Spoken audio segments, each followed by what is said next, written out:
ओडिशार माननीय मुख्यमंत्री श्री नवीन पट्टनायक महोदय को अशेष अशेष धन्यवाद एवं कृतज्ञता ज्ञापन करुच्ची। आम सम्मान्य 5T अध्यक्ष श्री VK पांडियान महोदय को अशेष अशेष धन्यवाद प्रदान करुच्ची। छत्रपुरवासी माननीय मुख्यमंत्री आस्था प्रकट कर पुनर्बार आमको छत्रपुर मनोनीत कर यार श्रेय छत्रपुरवासी को देवी। छत्रपुर विजु जनता दलर अगणित निर्वाचित प्रतिनिधि कर्मी समस्त को मुझे श्रेय देवी। समस्त को मुझे धन्यवाद एवं कृतज्ञता जनइबी। मु चिर कृतज्ञ रही माननीय मुख्यमंत्री श्री नवीन पट्टनायक पाखे। से आज छत्रपुर एक नुआ इतिहास जोड़ी देइछंती। क्रमागत द्वितीय थर मो उपरे आस्था आ विश्वास प्रकट कर आशीर्वाद उजाड़ी देइछंती।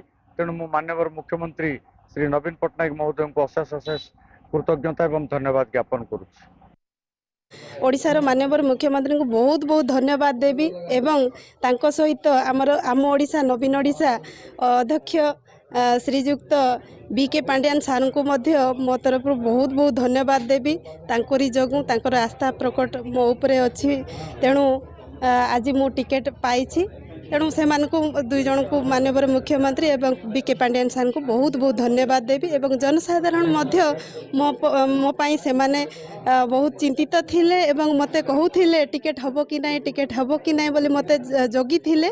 तेणु मु जनसाधारण को मु बहुत बहुत धन्यवाद देवी। से माने आज तांकर जो जगिबार अंत घटी जाइछि। तेणु से मो तरफ बहुत बहुत धन्यवाद देवी।